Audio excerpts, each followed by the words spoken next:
तो वेलकम। आज बिना किसी मोह माया के, बिना किसी बकैती के हम आगे चलते हैं, क्योंकि आज बहुत ही अच्छा सा और एक प्यारा सा कॉन्सेप्ट मैं आपको देने वाला हूं। सो प्लीज़ सीरियस होके, कंसंट्रेट होके बने रहिए हमारे लेक्चर में, लेक्चर के अंत तक हमारे साथ। तो चालू करते हैं हम पहले मिल्कन्स ऑयल ड्रॉप एक्सपेरिमेंट से। अब ये है क्या, काफ़ी सारे लोग सोच रहे होंगे। तो बात क्या हुई, इलेक्ट्रॉन आ गया, इलेक्ट्रॉन की इलेक्ट्रॉन का इन्वेंशन हो गया, प्रोटॉन का हो गया, इलेक्ट्रॉन का E/m रेशियो आ गया। फिर आया E/m रेशियो तो थॉमसन सर ने निकाल लिया, बट अब इलेक्ट्रॉन का E क्या है और M क्या है ये किसी को नहीं पता था। तो E निकालने के लिए मिल्कन सर ने एक एक्सपेरिमेंट किया, जिसे हम क्या बोलते हैं, ऑयल ड्रॉप एक्सपेरिमेंट। अब इस एक्सपेरिमेंट में उन्होंने किया क्या, ये एक्सपेरिमेंट था कि इलेक्ट्रॉन के ऊपर कितना चार्ज होता है, कौन सा चार्ज होता है, नहीं कौन सा नहीं, कौन सा तो पता था, नेगेटिव चार्ज, क्योंकि वो पॉजिटिव कैथोड से एनोड की तरफ जाती थी, बट ये नहीं पता था कितना। तो उन्होंने इससे कितना निकाला, आइए देखते हैं कैसे निकाला उसका एक्सपेरिमेंट। सबसे पहले उन्होंने क्या किया, एक चैम्बर ग्लास लिया, एक चैम्बर ग्लास लिया, यह है उनका चैम्बर ग्लास।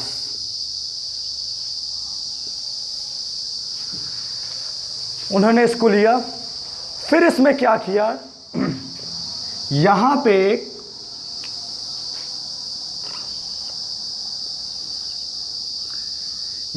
पे उन्होंने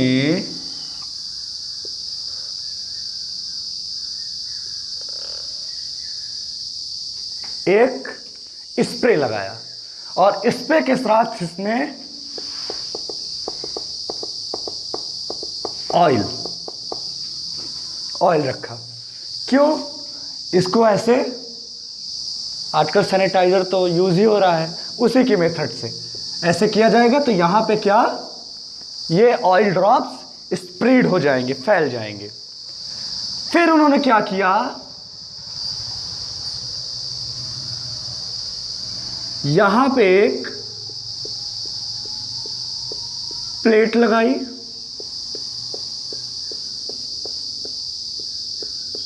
और एक प्लेट, इसको हल्का सा बड़ा कर दें क्योंकि एक्सपेरिमेंट तो लंबा जाने वाला है।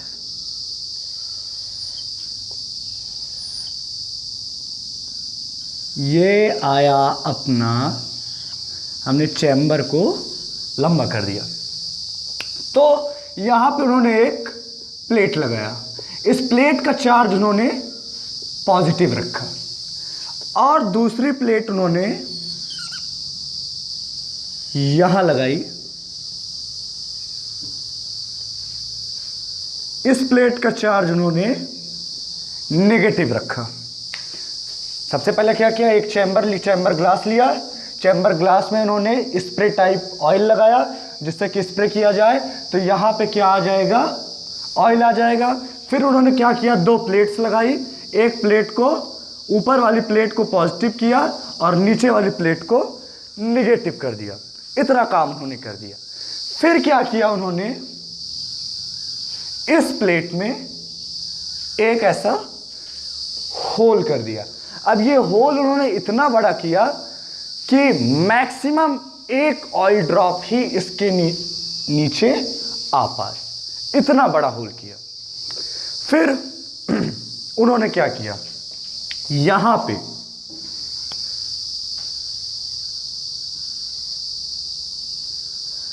पे उन्होंने लगा दिया टेलीस्कोप या माइक्रोस्कोप बोले, तो यहां पे लगा दिया उन्होंने माइक्रोस्कोप, जिससे कि इसके अंदर छोटे छोटे पार्टिकल्स को भी हम देख सकें। और यहां पे क्या किया,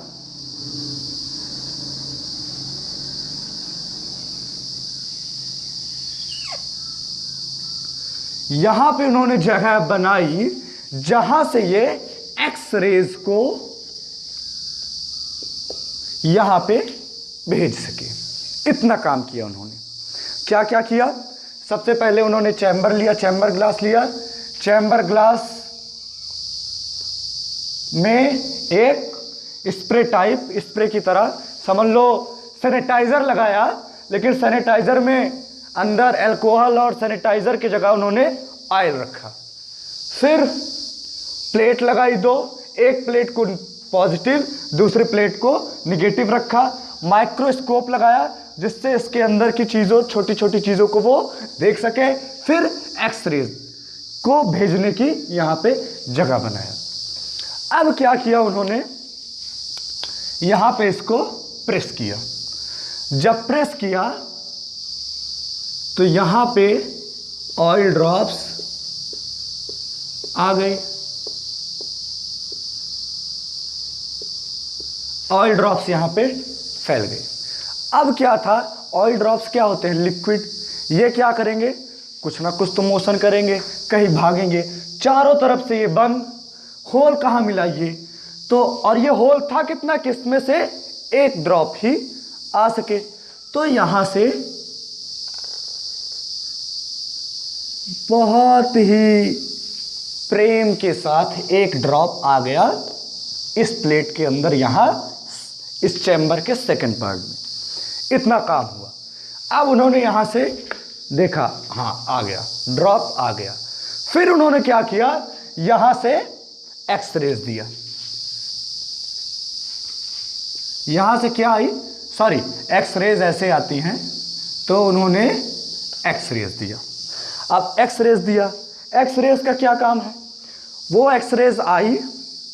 अच्छा, एक्सरेज हाईली पॉजिटिव चार्ज होती हैं, इनके पास मास होता है, पॉजिटिव चार्ज होते हैं। तो वो आई। आने के बाद क्या किया? एयर में जो, क्योंकि एयर में आई है और एयर में पॉजिटिव निगेटिव दोनों चार्ज, यहाँ पे एयर है, ये क्या करेंगी कि निगेटिव आएंगी। और इन्होंने क्या किया कि चार्ज को निगेटिव चार्ज को एयर से निगेटिव चार्ज को दूर भगाना शुरू कर दिया। इधर उधर चार्ज भागने लगे निगेटिव। अब जब निगेटिव चार्ज यहां इधर उधर भागने लगे, निगेटिव चार्ज क्या भागने लगे, जब निगेटिव चार्ज इधर उधर भागने लगे तब क्या हुआ? कुछ चार्ज, क्योंकि ये है लिक्विड, क्या लिक्विड है? ऑयल। कुछ चार्ज आके इससे लिपट गए। किससे लिपट गए? ऑयल ड्रॉप से आके इसके चारों तरफ लिपट गए। अब ये ऑयल ड्रॉप क्या हो रहा है? नीचे की तरफ गिर रहा है। क्यों गिर रहा है नीचे की तरफ? क्योंकि इसे अर्थ अपनी तरफ ग्रेविटेशनल फोर्स से खींच रही है, mg से खींच रही है। ठीक, अब ये खींच रहा है क्योंकि इसमें आके निगेटिव चार्ज इसके चारों तरफ चिपक गए। उन्होंने इसको जकड़ लिया। अब ये ऑयल क्या हो गया? निगेटिवली चार्ज हो गया। ये गिर किसकी तरफ रहा है? निगेटिव प्लेट की तरफ। निगेटिव क्या करेंगे? एक दूसरे को रिपेल करेंगे। ये इसको रिपेल करना शुरू किया। फिर उन्होंने क्या किया? इसका मैग्नेटिक फील्ड बढ़ाना स्टार्ट किया। मैग्नेटिक फील्ड बढ़ाते गए, ये और निगेटिव चार्ज इस पे आता गया, इसको खींचता गया। तो ये ऐसे करता, आता ऐसे आता, जैसे फिर ऊपर भेज देता, फिर आता भेज देता, आता भेज देता, ऐसे होता। तो इतना बढ़ाया कि ये हवा में ही कांस्टेंट हो गया, रुक गया। जितना ग्रेविटी यहाँ से लग रही है इसको खींचने में, उतना ही वो मैग्नेटिक फोर्स दे रहा है कि तुम हमारी तरफ नहीं आओगे, रिपेल कर रहा है। ये हवा में यही स्टेबल हो गया, कांस्टेंट हो गया। अब उन्होंने फिर माइक्रोस्कोप से देखा, सारी चीज़ें देखी, तो यहाँ पे F = mg। तो उन्होंने देखा कि इस पे क्या अर्थ क्या लगा रही है, F = mg से इसको इधर भेज रही है। उसके बाद उन्होंने जब टेलीस्कोप, माइक्रोस्कोप से इसमें देखा, तो इस पे, इस ड्रॉप पे उन्हें क्या दिखा? चार्ज दिखे। चार्ज इनको दिखे, निगेटिव चार्ज। और निगेटिव चार्ज को जब, क्योंकि एक ऑयल ड्रॉप है, ड्रॉप वाइल एक है, तो अब उसमें इतने तो चिपक नहीं जाएंगे, कितना छोटा सा होता है, छोटू सा ड्रॉप, इतने तो चिपके नहीं कि वो उसे काउंट ना कर सके। तो उन्होंने फार्मूले से इसको काउंट करना शुरू किया। जब काउंट किया तो इन्होंने देखा कि इलेक्ट्रॉन पे, मान लो ये ऑयल ड्रॉप कितना, एक इलेक्ट्रॉन, एक ऑयल ड्रॉप के एक इलेक्ट्रॉन पे उन्होंने क्या मान लेते हैं हम, ए इलेक्ट्रॉन पे, इस ऑयल ड्रॉप के ए इलेक्ट्रॉन पे उन्होंने ई चार्ज मेजर किया। उन्होंने ए किस पे, ए इलेक्ट्रॉन पे ई चार्ज मेजर किया। अब मान लो ये तो उनको पता नहीं था कि कितने इलेक्ट्रॉन है इस पे, तो उन्होंने क्या कहा कि कितने भी इलेक्ट्रॉन हो, क्या कितने भी इलेक्ट्रॉन, चाहे 2 3 या n टाइम्स, तो उन पे चार्ज कितना आ जाएगा, n इंटू ई। ये हो गया क्या, उन्होंने चार्ज का बताया कि एक उस ऑयल ड्रॉप पे कुल मिला के इतने चार्ज है। उन्होंने मेजर किया तो देखा कि जो चार्ज की काउंटिंग्स आ रही थी वो क्या थी, मल्टीपल में थी। जैसे 2 आ रही है, 4 आ रही है, 6 आ रही है, 8 आ रही है, इस टाइप की मल्टीपल इंटीग्रल में चार्ज की वैल्यू आ रही थी। फिर उन्होंने कई सारे फार्मूले लगाए। वो फार्मूले मैंने जैसे आपको बताया कि आगे वो फार्मूले आप पढ़ेंगे तो ये अपने आप आपको क्लियर हो जाएगा।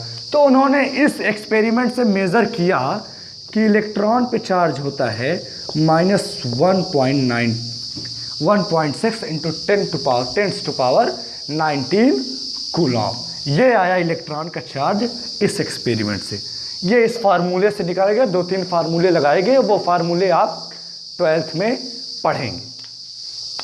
तो मेरा मोटिव क्या था कि आपको ये एक्सपेरिमेंट बताना है। आपसे एग्जाम में ये नहीं पूछेगा कि वो फार्मूले बताओ या डेरिवेशन बताओ, वो आपसे सीधा पूछेगा मिल्कियंस ऑयल ड्रॉप एक्सपेरिमेंट क्या था। तो उन्होंने, ये है मिल्कियंस का ऑयल ड्रॉप एक्सपेरिमेंट, ऐसे उन्होंने चार्ज ऑफ इलेक्ट्रॉन निकाला था। अब आगे बात आती है। तो स्टूडेंट्स, हमने पढ़ लिया कि ऑयल ड्रॉप एक्सपेरिमेंट क्या है। अब ले चलते हैं आपको, जैसा कि हमने बताया था कि ये प्लेटफॉर्म एक रिवॉल्यूशन है, तो आज आपको एक रिवॉल्यूशन से इंट्रोड्यूस कराते हैं। आपने क्लास 9 10 और जो 11 12 के बच्चे हैं या जो जेई की भी तैयारी कर रहे हैं, उन्होंने भी आज तक यही सुना होगा कि electron negative charge, proton positive charge और न्यूट्रॉन, बिल्कुल सही आपके दिमाग में है, न्यूट्रल, नो चार्ज। लेकिन ये ऐसा होता क्यों है? इलेक्ट्रॉन निगेटिव, प्रोटॉन पॉजिटिव, तो न्यूट्रॉन को न्यूट्रल, ये न्यूट्रल क्यों हो गया न्यूट्रॉन? ये कैसे हो गया? एटम ने तो इसके साथ 2 आंख वाली बात कर दी ना, वो कि भाई हम तुमने इलेक्ट्रॉन को भी दिया, प्रोटॉन को भी दिया, तो न्यूट्रॉन को क्यों नहीं दिया? तो उसने क्यों नहीं दिया, ये कभी किसी के दिमाग में आया? अगर नहीं आया तो आना चाहिए, क्योंकि मैंने पहले ही बताया था कि साइंस में 2 वर्ड, हाउ और व्हाई, ये 2 वर्ड बहुत मायने रखते हैं। ये आपके हाईटेक माइंड को आपसे इंट्रोड्यूस कराते हैं कि आपका दिमाग कितने तेज चीज़ों को, हाई टेक्नोलॉजी को ऑब्जर्व करता है। तो हाउ और व्हाई को ज़रूर अपने दिमाग में लाइए।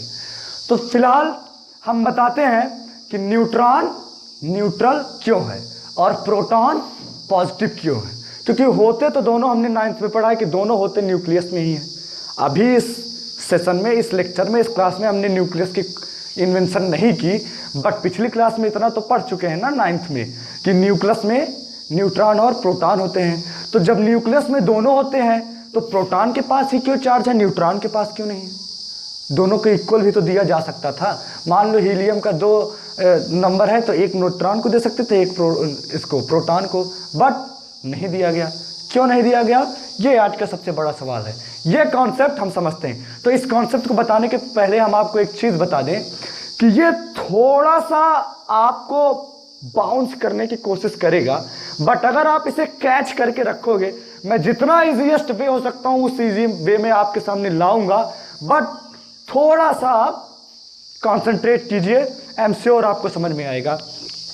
तो मैंने आपको बताया था कि बहुत सारे सब एटॉमिक पार्टिकल्स इस यूनिवर्स में हैं, बट हम जानते किनको है, 3 को, 4 को, 5 को, 6 को, जिनमें मेन क्या है, इलेक्ट्रॉन, प्रोटॉन, न्यूट्रॉन। तो इन इलेक्ट्रॉन, प्रोटॉन, न्यूट्रॉन के अलावा भी हम आज आपको 3 बताते हैं। एक है बेरियन, एक हेड्रॉन और एक क्वार्क। नोट करो इसे, क्या, क्वार्क। ये बेस पार्टिकल है किसी भी एटम का, बेस पार्टिकल। तो क्वार्क, इन्हीं से क्या मिलके बना, जैसे एटम को तोड़ा गया तो आया अपना इलेक्ट्रॉन, प्रोटॉन, न्यूट्रॉन। फिर न्यूट्रॉन, प्रोटॉन को तोड़ा गया तो आया अपना बेरियन, हाइड्रॉन। फिर बेरियन और हाइड्रॉन को तोड़ा गया तो आया क्या, अपना क्वार्क। तो एक बेरियन, 3 क्वार्क, है सब पार्टिकल ही, है सब पार्टिकल ही, बेरियन भी, क्वार्क भी। बट अब जैसे कहते हैं ना कि कोई मैटर है, मैटर किससे बना है, मॉलिक्यूल से बना है। ठीक, मॉलिक्यूल किससे बना है, एटम से बना है। एटम किससे बना है, इलेक्ट्रॉन, प्रोटॉन, न्यूट्रॉन से बना है। उसी तरह न्यूट्रॉन किससे बना है, बेरियन, हाइड्रॉन से बना है। बेरियन, हाइड्रॉन किससे बना है, क्वार्क से बना है। तो चीजें को थोड़ा क्लियर करते चलो। तो एक बेरियन 3 क्वार्क से मिलकर बनता है। एक आप अगर बेरियन को तोड़ोगे तो कितने आएंगे, 3 क्वार्क निकलेंगे। ठीक, और बेरियन कहां से आया, जब न्यूट्रॉन को तोड़ोगे, न्यूट्रॉन को, प्रोटॉन को, तब ये बेरियन आएगा। तो एक बेरियन को तोड़ोगे तो 3 क्वार्क। अच्छा, अब क्वार्क है कितनी टोटल, क्वार्क 6 क्वार्क, 6 क्वार्क है। कौन कौन से, up, down, top, bottom, strange.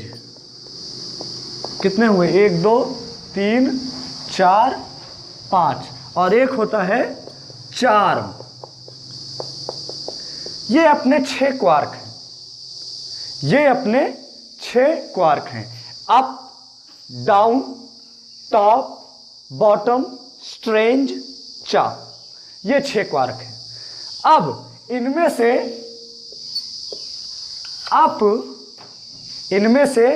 Up top, up top और चार्म, अप टॉप और चार्म, अप टॉप और बॉटम, अप का, टॉप का और बॉटम का, इन तीनों पे होते हैं टोटल, इन तीनों का होता है +2/3 चार्ज। एक बार इरेज कर रहे हैं, अब आपको क्लियर बता रहे हैं। तो किस पे, अप, टॉप और बॉटम, अप टॉप और चार्म, इस पे होता है अपना +2/3 चार्ज। ठीक, फिर डाउन और स्ट्रेंज, इस पे होता है अपना,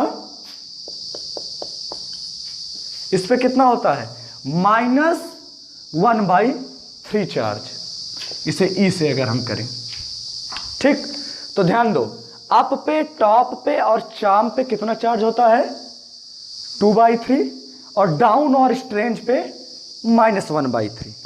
एक बार अगर हम इसे फिर इन शॉर्ट रिवाइज करें तो न्यूट्रॉन बेरियन से बना होता है, बेरियन 3 क्वार्क से मिलके बनता है, क्वार्क 6 होते हैं, up, down, top, bottom, strange और चार्म, जिनमें से अप, टॉप, चार्म का पे चार्ज 2/3 कूलम और डाउन और स्ट्रेंज पे चार्ज -1/3 कूलम। इतना क्लियर हुआ, इतनी चीजें क्लियर हुई आपकी। अब यहां पे बात आती है कि न्यूक्लियस के अंदर तो दोनों है, प्रोटॉन भी है और न्यूट्रॉन भी, बट चार्ज सिर्फ न्यूट्रॉन पे ही क्यों होता है, ये बात आती है अपनी। तो ये देखो कि जो प्रोटॉन होता है अपना, क्या प्रोटॉन जो होता है ये मिलके बनता है, जो प्रोटॉन होता है अपना, ये आपको मिलके बनेगा 2 अप और 1 डाउन से, 2 अप प्लस 1 डाउन। ठीक, जो प्रोटॉन होता है ये 2 अप क्वार्क से मिलके बनता है और 1 डाउन क्वार्क से। अच्छा, 2 और 1 ही क्यों आया, क्यों, क्योंकि प्रोटॉन बना किससे है, बेरियन से, और बेरियन केवल 3 ही क्वार्क से तो बन सकता है, तो 2 + 1 टोटल हुए 3। ठीक, तो एक प्रोटॉन 2 अप और 1 डाउन क्वार्क से मिलके बनता है। अब देखो अप पे कितना चार्ज मैंने बताया था, +2/3, तो 2 अप यानी +2/3e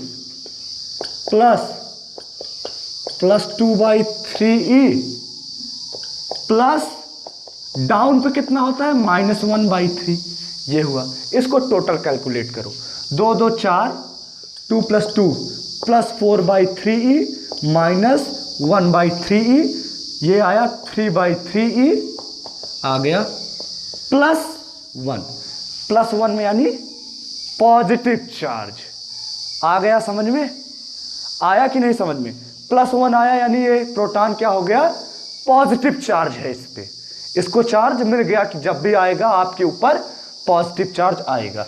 अब यही आओ न्यूट्रॉन के साथ, यही चीज आओ न्यूट्रॉन के साथ। न्यूट्रॉन क्या होता है, 2 डाउन और 1 अप क्वार्क से मिलके बनता है। न्यूट्रॉन पे क्या होगा, 2 डाउन क्वार्क होगा और 1 अप क्वार्क। अब इसे कैलकुलेट करो, डाउन क्वार्क का क्या होता है चार्ज, -1/3 प्लस -1/3 और अप का +2/3।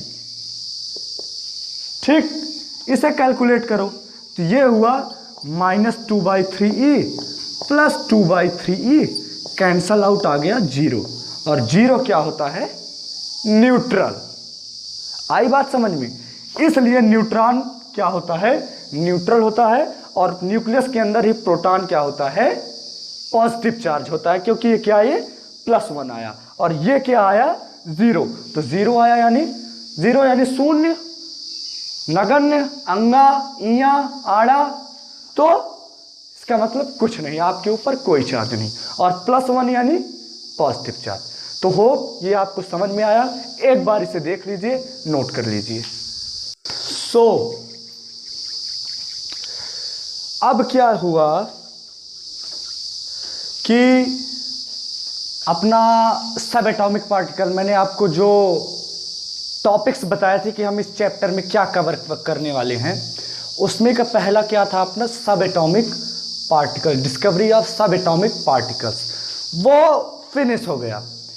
अब चलते हैं अपने सेकंड टॉपिक पे, जो था एटॉमिक मॉडल्स।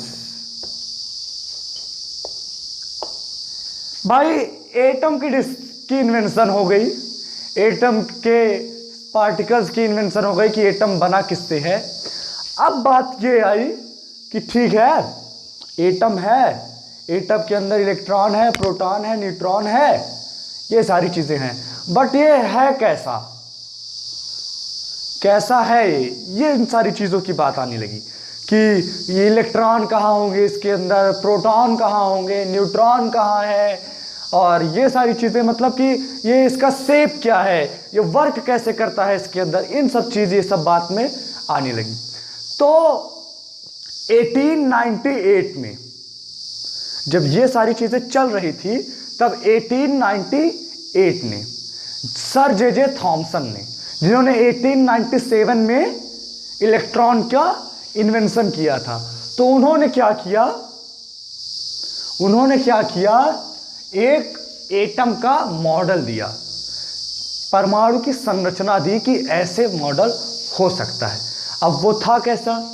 उन्होंने बताया कि मान लो ये कोई एटम है और क्या है, एटम है, इसमें निगेटिव चार्ज है। तो ध्यान दो कि 1887 में इलेक्ट्रॉन का इन्वेंशन हुआ, 1898 में उन्होंने ये मॉडल दिया, तब प्रोटॉन का तो इन्वेंशन हुआ नहीं था कि प्रोटॉन था। इलेक्ट्रॉन के बेस पे उन्होंने मॉडल दिया, और जब मॉडल दिया तो उसमें प्रोटॉन की कोई जगह ही नहीं कि प्रोटॉन कितना होता है, क्या होता है। तो उन्होंने बैलेंस करने के लिए कि तब सिर्फ ये पता चला कि एटम में निगेटिव चार्ज है, पॉजिटिव का पता नहीं था। तो थॉमसन सर ने सोचा कि होने तो दोनों चाहिए, हमको बैलेंस करना है कि क्योंकि किसी एटम में पॉजिटिव निगेटिव दोनों चार्ज होने चाहिए, तो हमको तो बैलेंस करना है। तो उन्होंने, और हुई किसकी इन्वेंशन? सिर्फ निगेटिव की। तो उन्होंने बता दिया कि पॉजिटिव क्या होता है, वो पूरे एटम में हर जगह फैला होता है। पॉजिटिव पूरे एटम में हर जगह फैला होता है, और इन्हीं के बीच में ये निगेटिव चार्ज होते हैं। यानी पॉजिटिव चार्ज एटम के होल यूनिवर्स में स्प्रेड है। अब पॉजिटिव चार्ज क्या होते हैं? मास होते हैं।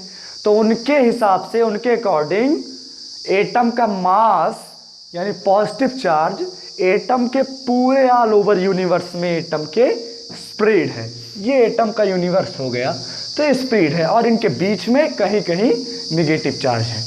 ये उन्होंने बताया 1898 में। जैसे आप वो कर सकते हो, क्या कहते हैं, इमेजिन करो अगर वाटरमेलन को देखा है, जो रेड कलर का पार्ट होता है वाटरमेलन का, वो एज अ पॉजिटिव चार्ज या उसका मास इमेजिन कर सकते हो।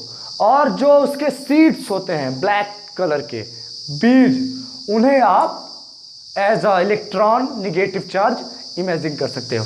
इसे कहते हैं Thomson's plum pudding model. Thomson's plum pudding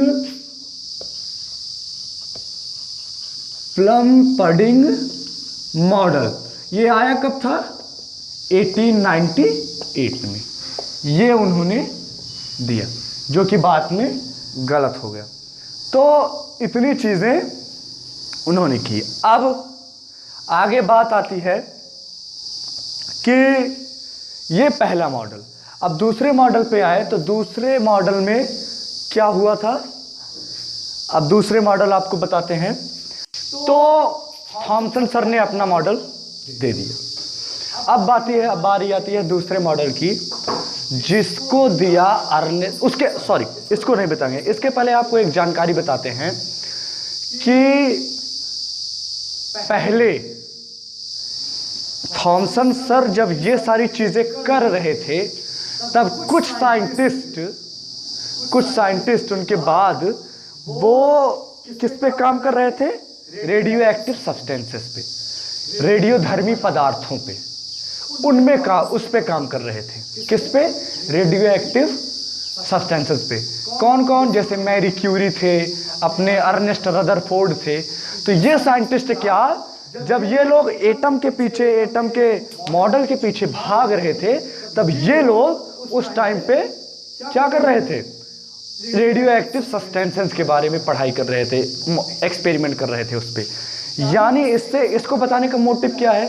इसको बताने का मोटिव ये है कि जो साइंटिस्ट रेडियो एक्टिव सब्सटेंसेस पे एक्सपेरिमेंट कर रहे थे, उन्हें पता चल गया था कि अल्फा, बीटा और गामा रेज क्या है, क्योंकि ये तीनों रेज इन्हीं तीनों पार्टिकल, इन्हीं सब्सटेंसेस से, रेडियो एक्टिव सब्सटेंसेस से ही ये तीनों रेज प्रोड्यूस होती हैं। तो जो ये इनके ऊपर एक्सपेरिमेंट कर रहा था, उन्हें इन तीनों रेस के बारे में जानकारी थी। ये चीज आप जान लो। तो अब बारी आती है कि दूसरा मॉडल दिया था अर्नेस्ट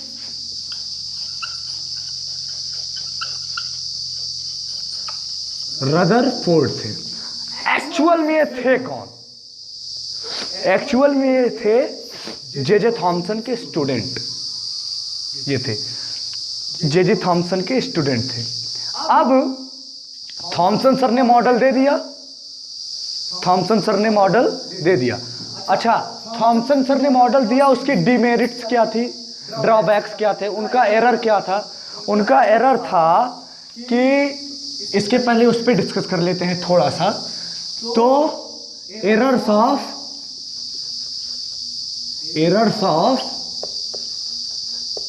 थॉमसन्स मॉडल।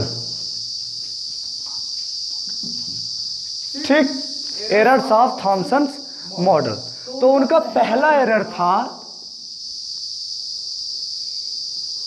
मास स्प्रेड ओवर ऑल एटम। उन्होंने बताया था कि जो उनका मास होता है, एटम का मास है, जो पॉजिटिव चार्ज है वो ऑल ओवर यूनिवर्स में क्या है, स्प्रेड है, फैले हुए हैं। ये क्या था, गलत हो गया। ये चीज क्या उन्होंने गलत बताई। दूसरा क्या था, मूवमेंट्स ऑफ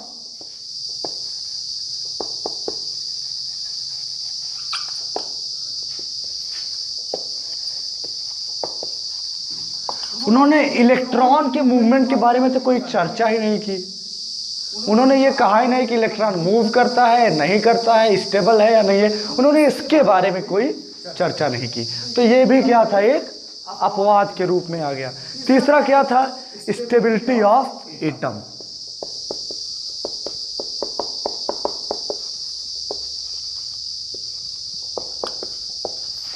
एटम की स्टेबिलिटी के बारे में भी इन्होंने कोई एक्सप्लेनेशन नहीं दिया था। ना उन्होंने प्रॉपर इसका मास की स्पीड का एक्सप्लेनेशन दिया, ना उन्होंने इलेक्ट्रॉन की मूवमेंट का एक्सप्लेनेशन दिया, ना एटम की स्टेबिलिटी का। तो ये तीनों जो है उनके एरर्स थे। ये तीनों चीज करने में वो नाकाम रहे। तो उनके ऊपर सब पत्थर फेंकने लगे कि नहीं, इनका गलत है, इनका गलत है, ये चीजें। तो जब ये चीजें हुई, फिर थॉमसन सर तो अपना दे के चले गए। फिर क्या हुआ, चूंकि भाई थॉमसन बहुत फेमस साइंटिस्ट थे उस टाइम के, उन्हीं के क्या थे, ये शिष्य थे। कौन थे शिष्य उनके, रदरफोर्ड। थॉमसन सर द्रोण, तो रदरफोर्ड अर्जुन।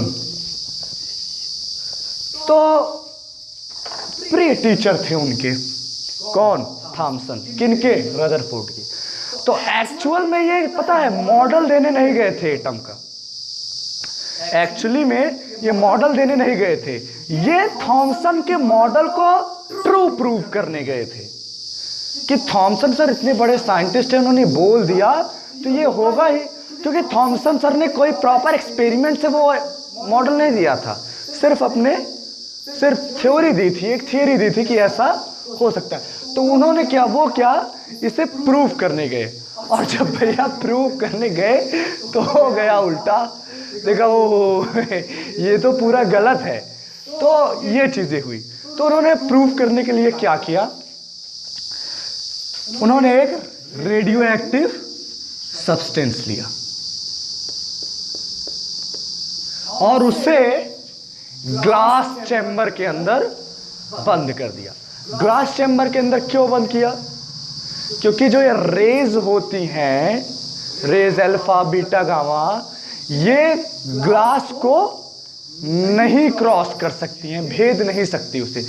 तो इसलिए रेज और कहीं भूले भटके चली न जाए, तो उन्हें ग्लास के चैम्बर में सब्सटेंस को रख के तब एक्सपेरिमेंट किया। तो ग्लास के चैम्बर में एक रेडियो एक्टिव सब्सटेंस रखा और ये वहां से इन्होंने अल्फा रेज को उठाया, निकाला, अल्फा रेज को निकाला। ध्यान दो, रेडियो एक्टिव सब्सटेंस क्यों लिया, क्योंकि रदरफोर्ड सर ने पहले ही रेडियो एक्टिव सब्सटेंसेस पे ये मैरी क्यूरी के साथ एक्सपेरिमेंट्स कर रहे थे। तो उन्हें नॉलेज था कि अल्फा रेज की क्या होती है क्वालिटी। तो उन्होंने इसलिए रेडियो एक्टिव सब्सटेंस को लेके अल्फा रेज वहां से चुना, क्योंकि इन्हें इनके बारे में नॉलेज था। वहां से निकाले। फिर इन्होंने क्या किया, यहां पे ली एक गोल्ड फॉइल सीट, सोने की पतली चादर, थिन गोल्ड फॉइल सीट ली। इस पे इन्होंने इसे क्या किया, यहां से गुजारा,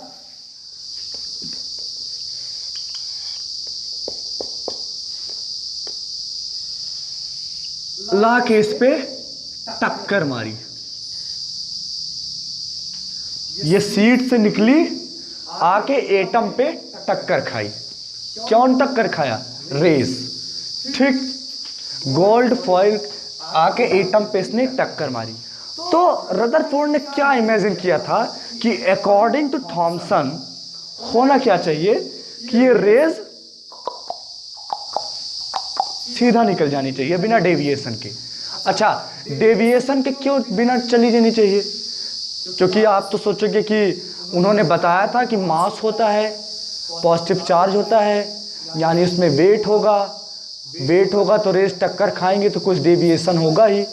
तो डेविएशन नहीं होगा, और होगा भी तो वो वेरी मिनिमम होगा, मतलब इतने के आसपास डेविएशन होगा। क्यों होगा वो, क्योंकि उन्होंने क्या बताया कि मास ऑल ओवर स्प्रेड है। मान लो ये मास है, ये मास, दोनों एटम मास ऐसे हैं। अब आके इससे रे टकराई तो इधर उधर भागने की कोशिश करी, मान लो कि टकरा के इधर भागे, बोलेगा ये मैं भी यहाँ हूँ, सीधे निकल जाओ, तो वो सारी चीज़ें होंगी। तो ऑल ओवर मास स्प्रेड होने की वजह से इसे सीधे निकल जाना चाहिए था। तो उन्होंने एक्सपेक्ट किया था कि 100%, 99.999 मतलब 100% के लगभग रेज, वो उन्होंने क्या एक्सपेक्ट किया था कि सारी रेज सीधे निकल जानी चाहिए, और अगर कोई डिविएशन करेगी भी तो वो बहुत कम, मतलब जितना आप सोच रहे हैं उससे भी कम कम कम कम कम कम कम बहुत कम डेविएशन होगा, ऐसा होना चाहिए। बट जब अल्फा रेज आके पड़ी एटम पे तो 90% रेस तो निकल गई सीधी, 90% रेस क्या हो गई, सीधी निकल गई। बट कुछ रेज क्या हुई, कुछ रेज ने क्या किया, ये लंबे चौड़े डेविएशन करना शुरू कर दिया। क्या करना शुरू कर दिया,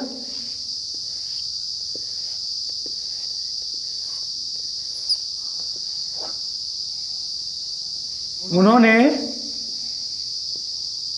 कुछ तो ये सीधी निकल गई, बाकी डेविएशन करना स्टार्ट कर दिया उन्होंने। अब रदरफोर्ड जो है मोमाया में फंस गया कि ये क्या हो रहा है। थॉमसन सर ने तो हमारे ये बता के गए, वो उन्होंने तो ये बताया था, बट ये तो हो रहा है उसका उल्टा। तब उन्होंने कहा चलो मौका है, दस्तूर है, सारी चीज़ें हमारे पक्ष में है, तो हम एक अपना मॉडल दे देते हैं। फिर उन्होंने मॉडल दिया अपना एटम का।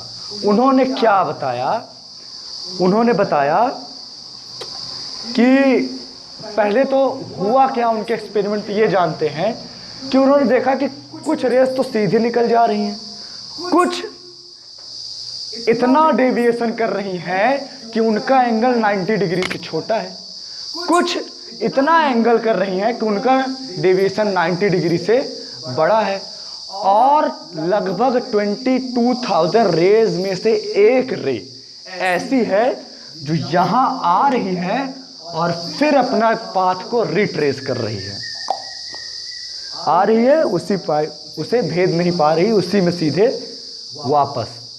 ये चीज़ें हुई।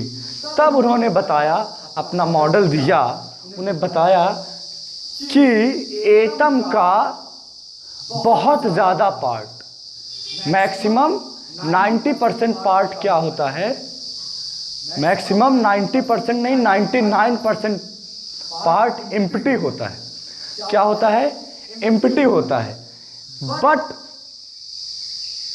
जैसे कि आप समझ सकते हो, आपका क्रिकेट का मैदान है, क्रिकेट ग्राउंड है, और क्रिकेट ग्राउंड में जो आप टॉस करते हो, उस टॉस सिक्के को आप रख दो, इमेजिन करो कि वो क्रिकेट ग्राउंड क्या है, तुम्हारा आपका एटम है, और जो उसमें आपने क्वाइन रखा है पिच पे, वो पिच को आप समझ लो कि उस क्वाइन के जितना पार्ट, उस क्वाइन के जितने पार्ट में क्या होता है, मास होता है। कितने पार्ट में? अब सोचो कि क्रिकेट ग्राउंड को आप एटम अगर मान लो तो पूरा एम्प्टी, खाली, बट अगर उस क्रिकेट के बीच, मैदान के बीच में आप क्वाइन रखोगे तो उस एटम का क्वाइन, उस क्वाइन के जितना एटम में पार्ट में क्या होता है, मास होता है। और उसी मास की वजह से जब टक्कर उस पार्ट से टकराई रेज जहां पे मास होता है, तो वो डेविएशन करना शुरू की, अपने पार्ट को रिट्रेस की, इधर उधर भागी। ये था थॉमसन का मॉडल। क्या था उन्होंने बताया? मॉडल क्या था? ये उनके कंक्लूजन थे कि ऐसा होता है कि एटम का ज्यादा से ज्यादा भाग खोखला होता है, बहुत ही कम, लगभग 1% पार्ट में उसका मास एग्जिस्ट करता है। एटम का क्या करता है? मास एग्जिस्ट करता है, लगभग 1% पार्ट में एटम के उसका मास एग्जिस्ट करता है। उसी पार्ट से जब ये रेस टकराई तब इधर उधर उन्होंने डेविएशन किया। तो रदरफोर्ड सर ने ये एक्सपेरिमेंट किया, और एक्सपेरिमेंट में बताया क्या उन्होंने इस एक्सपेरिमेंट में ये बताया, आइए देखते हैं क्या बताया। उन्होंने बताया कि ये एटम है, ये उन्होंने अल्फा रेस दी।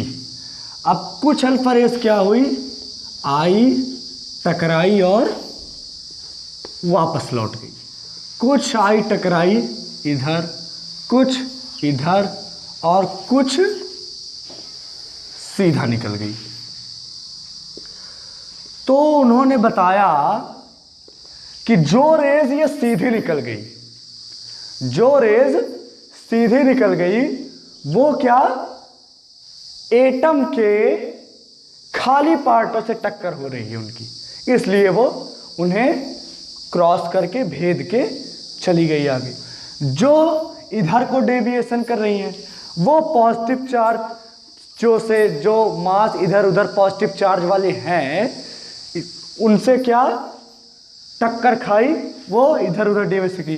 लेकिन जो टक्कर करके सीधा अपने पाथ को रिट्रेस की, वो किसी बहुत ही सॉलिड, अब ये समझ लो कि 16,000 किलोमीटर पर सेकंड की स्पीड से आने वाली रेस, 16,000 किलोमीटर पर सेकंड, यानी एक सेकंड में 16,000 किलोमीटर वो ट्रेवल कर सकती हैं।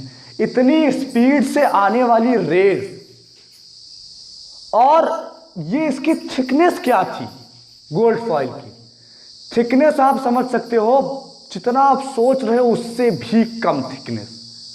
मतलब उसमें रदरफोर्ड सर ने ये ऐसा अरेंजमेंट सेटअप किया था कि एक एक एटम, जैसे मान लो ये सीट है तो सिर्फ एक एक एटम की लेयर बन पाए सीट पे, बस एक एक एटम की। अब सोचो ये कितना थिन हो सकता है, मतलब बहुत ही थिन बेटा, बहुत ही थिन। उससे 16,000 किलोमीटर प्रति सेकंड की रफ्तार से चलने वाली रेस अगर लड़ के उन्हें ना भेद पाए, फिर अपने वापस आ जाए, रिट्रेस करे अपने पाथ को, तो सोचो कि जिस पॉइंट से वो टक्कर खा के लौटी है वो पॉइंट कितना सॉलिड होगा, कितना सॉलिड। यानी ये समझ लो कि आप एक टिश्यू पेपर पे तोप से फायर कर रहे हो, और वो जाके लड़ा और फिर आपके पास वापस आ गया, ऐसा। तो ये चीजें, तो उन्होंने बताया कि ये जो पॉइंट जहां पे इन्होंने टक्कर खा के ये वापस आए, इसी में इसका टोटल मास एग्जिस्ट है। इसे उन्होंने क्या बोला, न्यूक्लियस। यहां से डिस्कवरी हुई न्यूक्लियस की। इन्होंने इसे बोल दिया क्या कि ये एटम का न्यूक्लियस है। इसी के अंदर पॉजिटिव चार्ज प्रोटॉन एग्जिस्ट करते हैं। ठीक, ये चीजें हुई, इसी के अंदर प्रोटॉन न्यूट्रॉन होता है, ये क्या है, न्यूक्लियस है। फिर उन्होंने कहा कि ठीक है प्रोटॉन आ गया, तो अब आया प्रोटॉन न्यूट्रॉन को तो आपने इसके अंदर डाल दिया कि प्रोटॉन और न्यूट्रॉन इसके अंदर है, तो भाई एटम में इलेक्ट्रॉन कहाँ जाएगा। जब ये बात आई तो उन्होंने बता दिया कि इलेक्ट्रॉन जो है वो इसी न्यूक्लियस के चारों तरफ चक्कर लगाते हैं, round and round your skin wash add आता है ना, तो उस हिसाब से पूरे क्या इस न्यूक्लियस के चारों तरफ इलेक्ट्रॉन चक्कर लगाते हैं। ये उन्होंने अपनी थ्योरी दी। अब आगे यहां से क्वेश्चन उठते हैं, कुछ क्या उठते हैं क्वेश्चन इस एक्सपेरिमेंट से। तो पहली बात तो बच्चों मैंने आपको थियरी बताई है, कॉन्सेप्ट बताया है, आपको इसके नोट्स पीडीएफ में प्रोवाइड कर दिए जाएंगे। ठीक, आप उसकी टेंशन बिल्कुल ना लीजिए कि सर ने पॉइंट टू पॉइंट एक एक पॉइंट हमको लिखवाया नहीं, लिखवाने में बहुत टाइम जाएगा बेटा, आपका लेक्चर बहुत आगे लंबा हो जाएगा। इस वजह से मैंने आपको कॉन्सेप्ट्स बता दिए, थियरी बता दी। आप चाहो तो एनसीईआरटी में उससे भी लिख सकते हो, पढ़ सकते हो, और आपको पीडीएफ प्रोवाइड करवा दिए जाएंगे, नोट्स प्रोवाइड करवा दी जाएंगी इन लेक्चर्स के और इन टॉपिक्स के। तो उसकी आप टेंशन बिल्कुल मत लो, कॉन्सेप्ट्स को क्लियर रखो। तो बात आती है, अब इससे कुछ क्वेश्चन उठते हैं। क्या, पहली बात तो सर की गोल्ड फॉइल ही क्यों यूज किया रदरफोर्ड सर ने, गोल्ड फॉइल ही क्यों यूज किया ये, और दूसरा अल्फा कण ही, अल्फा पार्टिकल्स को ही क्यों यूज किया, ये दो क्वेश्चन एक्सपेरिमेंट से। तो ये समझो, सबसे पहले पे आते हैं कि गोल्ड फॉइल क्यों यूज किया। बेटा इसके दो तीन कारण हैं। क्या है, एक तो हम थॉमसन सर ने बताया था कि मास पूरे एटम में एग्जिस्ट करता है, उन्होंने क्या बताया था कि मास पूरे एटम में एग्जिस्ट करता है, तो हमको ऐसा मेटल उठाना था जिसमें पॉजिटिव चार्ज ज्यादा हो, मास उसका ज्यादा हो, तब हमको प्रॉपर रिजल्ट मिलेगा। तो गोल्ड का एटॉमिक नंबर ज्यादा है, यानी उसमें इलेक्ट्रॉन ज्यादा है, इलेक्ट्रॉन ज्यादा है तो प्रोटॉन ज्यादा है, प्रोटॉन ज्यादा है तो उसमें मास ज्यादा एक्सेस करता है। एक कारण ये है। दूसरा थिकनेस, एटम एटम नहीं, गोल्ड एक नोबल मेटल है, ये ऑक्सीडेशन नहीं करता। एल्यूमिनियम वगैरह भी ले सकते थे उस टाइम पे, बहुत चीप मेटल्स थे, सस्ते थे, तो उनका भी यूज कर सकते थे, बट नहीं। क्यों, क्योंकि एल्यूमिनियम वगैरह क्या है, ये ऑक्सीडेशन करके अपने ऊपर एक अलग लेयर ला लेंगे, तो फिर वो एरर्स आएंगे एक्सपेरिमेंट में, एक लेयर उसकी बन जाएगी लड़की। गोल्ड फॉइल, गोल्ड क्या करता है, नोबल मेटल है, वो ये नहीं करता, तो वो उसकी जो थिकनेस रहेगी वो उसकी ओन थिकनेस रहेगी, उसमें ना किसी ऑक्सीडेशन से ना आने जाने की प्रॉब्लम है, यानी उससे एग्जैक्ट रिजल्ट आने के चांसेस बहुत ज़्यादा थे। अब दूसरा, आई होप आपको ये क्लियर हो गया होगा कि गोल्ड फॉइल को ही क्यों यूज़ किया। अब बात आती है कि उन्होंने अल्फा पार्टिकल्स ही क्यों यूज़ किए। ये आपके लिए होमवर्क है, आप इसे एनसीईआरटी जो आपकी रेफरेंस बुक है आप उससे ढूंढ के आइए, ये आपको हम अगले लेक्चर में बताएंगे। तो आज के लेक्चर में बस इतना ही। अगर आपको आज का लेक्चर पसंद आया हो, अच्छे कॉन्सेप्ट कंटेंट मिले हो, तो प्लीज़ वीडियो को लाइक ज़रूर कीजिए, चैनल को सब्सक्राइब कीजिए और इसे अपने दोस्तों के साथ ज़्यादा से ज़्यादा शेयर कीजिए। तो अब मैं चलता हूँ, मिलता हूँ आपसे अगले लेक्चर में। Bye bye, Tata.